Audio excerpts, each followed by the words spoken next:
രാഹുൽ ഈശ്വർ നമ്മളോടൊപ്പം തുടരുന്നുണ്ട്. ശ്രീ രാഹുൽ ഈശ്വർ, ഈ ലൈംഗിക അധിക്ഷേപ കേസിൽ ഇപ്പോൾ ഈ ഒരു കേസ് നിലനിൽക്കുന്ന സാഹചര്യത്തിലാണ് താങ്കൾക്കെതിരെയും ഇത്തരത്തിലുള്ള ഒരു പരിഹാസ രൂപേണ ഒരു പോസ്റ്റ് നടി ഹണി റോസിന്റെ ഭാഗത്ത് നിന്നും ഉണ്ടാകുന്നത്. ഇതിനെ നിങ്ങൾ എങ്ങനെയാണ് നോക്കിക്കാണുന്നത്?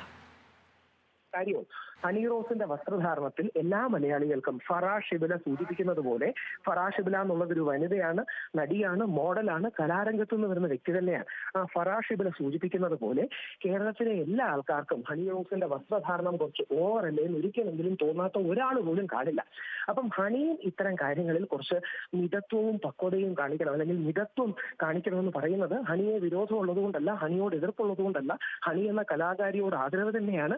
ആ കലയെ ബഹുമാനിച്ചുകൊണ്ട് തന്നെയാണ് പൊതുരംഗത്ത് പോകുമ്പോൾ, പൊതുവേദികളിൽ പോകുമ്പോൾ, ഇനോഗ്രേഷന് പോകുമ്പോൾ കുറച്ചൊരു മയവും മിതത്വവും ഉണ്ടാകണം. ഇതിനപ്പുറം എങ്ങനെ എനിക്ക് പറയാൻ കഴിയുക? കുറച്ച് റെസ്പോൺസിബിലിറ്റി ഉണ്ടാകണം എന്നൊരു, അത് മാത്രമാണ് അഭിപ്രായം.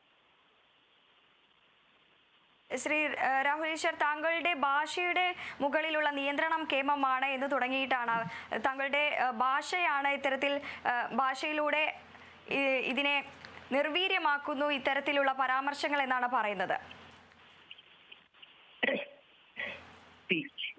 നമ്മുടെ സമൂഹത്തിലെ എല്ലാ കാര്യത്തിലും ഒരു മിതത്വവും മാന്യതയും വേണം. അതായത് ബോബി ചെമ്മണ്ണൂർ സംസാരിക്കുമ്പോൾ മാന്യത വേണം, രാഹുൽ ഈശ്വർ വിമർശിക്കുമ്പോൾ മാന്യതയും മര്യാദയും വേണം.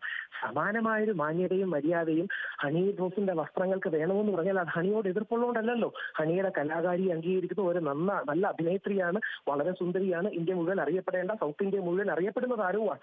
അപ്പൊ അങ്ങനെയുള്ള ഒരു താരം പൊതുരംഗത്ത് പോകുമ്പോൾ, ഇനോഗ്രേഷന് പോകുമ്പോൾ ചില കാര്യങ്ങളിലെങ്കിലും കുറച്ചൊരു മിതത്വം പാലിക്കണം എന്ന് വളരെ ബഹുമാനപുരസ്സരം അഭ്യർത്ഥിക്കുകയാണ്. ഇനി ഹണി റോസ് എന്നെ വിമർശിച്ചതിലേക്ക് എനിക്ക് ഹണി റോസിനോടൊരു മറുപടി കൂടെയുണ്ട്. ആ മറുപടിയും വളരെ ബഹുമാനപുരസ്സരമുള്ളതാണ്. ഹണിയുടെ എനിക്ക് നേരെയുള്ള വിമർശനം ഞാൻ സ്വീകരിക്കുന്നു, അല്ലെങ്കിൽ ബഹുമാനിക്കുന്നു, വിയോജിക്കുന്നു, പക്ഷെ അതിനെ ബഹുമാനത്തോടെ സ്വീകരിക്കുന്നു.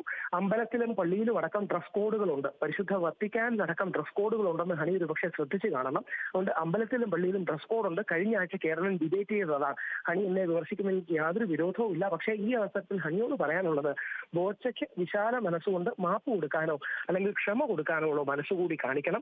ഭാരതീയ ന്യായ സംഹിത 75 4 ഉപവകുപ്പ് പ്രകാരം 1 3 വർഷം ജയിലിലിടേണ്ട ഒരു കുറ്റമാണ് ബോച്ചെ ചെയ്തതെന്ന് ഹണി പോലും വിശ്വസിക്കുമെന്ന് ഞാൻ കരുതുന്നില്ല. അതുകൊണ്ട് മാപ്പ് കൊടുത്ത് ഹണി ഒരു മഹാമനസ്കത, ഒരു വലിയ മനസ്സ് കാണിക്കണമെന്നാണ് ഹണിയോട് ഈ അവസരത്തിൽ അഭ്യർത്ഥിക്കാനുള്ളത്. നന്ദി. ശ്രീ രാഹുൽ ഈശ്വറാണ് കേരള വിഷൻ ന്യൂസിനോട് പ്രതികരിച്ചത്.